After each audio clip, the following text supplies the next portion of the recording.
लड़कियां छुपकर निकाह के लिए राजी क्यों होती हैं? ये ऐसा आखिर हमारे मुआशरे में क्यों हो रहा है? बतौरे डॉक्टर होने के नाते मेरे पास अक्सर ऐसी लड़कियों के मसले मसूल होते हैं जो किसी लड़के की बातों में आकर छुपकर निकाह कर लेती हैं, और जब उनका छुपकर बनाया हुआ ताल्लुक कुछ टाइम चलने के बाद बुरी तरह नाकाम हो जाता है तो अपना दर्द किसी से बयान नहीं कर पाती और डिप्रेशन का शिकार हो जाती हैं। हमारे मुआशरे में छुपकर निकाह करने की बीमारी बढ़ती जा रही है, इसलिए आज मैं आपसे छुपकर निकाह करने के बारे में खुलकर बात करता हूँ ताकि लड़कियां गलत फैसले लेकर अपनी जिंदगी खराब करने से बच सकें। मेरा काम सिर्फ कोशिश करना है, बाकी फैसला हर इंसान का अपना होता है। जब कयामत वाले दिन मुझसे रब्बी बारी ताला पूछेंगे कि तुमने अपनी तरफ से क्या कोशिश की थी, तो मैं कह सकूंगा कि मैंने अपनी तरफ से ये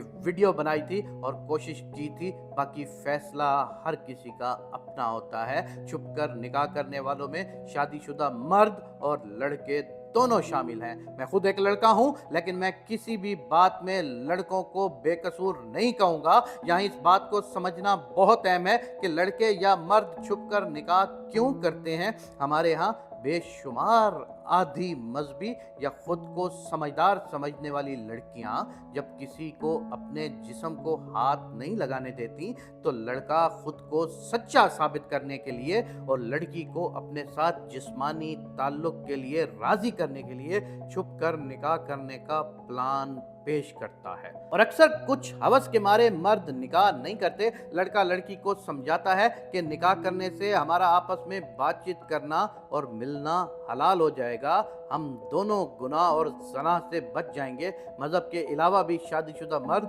जब किसी लड़की का जिस्म हासिल करना चाहते हैं तो वो उसे समझाता है कि अभी हम छुप कर निकाह कर लेते हैं, वक्त आने पर सबको बता देंगे। और वो वक्त हकीकत में कभी नहीं आता। अगर आ भी जाए तो अपने साथ जिल्लत और ज़माने भर में रुसवाई के अलावा कुछ नहीं लाता। लड़कियां छुप कर निकाह के लिए इसलिए राज़ी हो जाती हैं कि उन्हें लगता है कि इस तरह वो अपनी मोहब्बत या पसंद के मर्द को हासिल कर लेंगी। हालांकि वो इस बात से नावाकिफ होती हैं कि बीवी या शोहर इनाम की तरह नहीं होता जो मुआशरे में इज्जत का बाइस बनता है। चोरों की तरह बनाए किसी रिश्ते का मुआशरती कोई मकाम नहीं होता। दोहरी जिंदगी गुजारना इंसान को जहनी अजियत में मुब्तला करता है। मैं कुरान और हदीस के मुताले से इस नतीजे पर पहुंचा हूं कि निकाह का मतलब ऐलान है।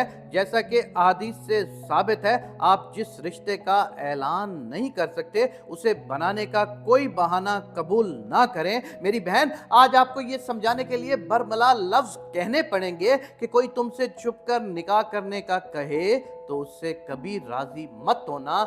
समझ जाना वो हवस का पुजारी है। वो छुप कर क्यों निकाह करना चाहता है? रसूल अकरम सल्लल्लाहु अलैहि वसल्लम ने ऐसी कोई रीत नहीं छोड़ी, आइमा तरीम ने ऐसी कोई रीत नहीं छोड़ी, सहाबा कराम ने ऐसी कोई रीत नहीं छोड़ी। तो फिर हम कौन होते हैं कि छुप कर निकाह करें? हम सिर्फ और सिर्फ आपको ये समझा रहे हैं कि ये हवस के पुजारी लोग होते हैं जो आपको मुख्तलिफ जाल में फंसाने के लिए नित नए तरीके ढूंढ के लाते हैं। अब अल्लाह तबारिक व तआला से ये दुआ है कि अल्लाह हम सब की बहन बेटियों बच्चियों की इज्जतों को महफूज रखें। आमीन या रब्बुल आलमीन।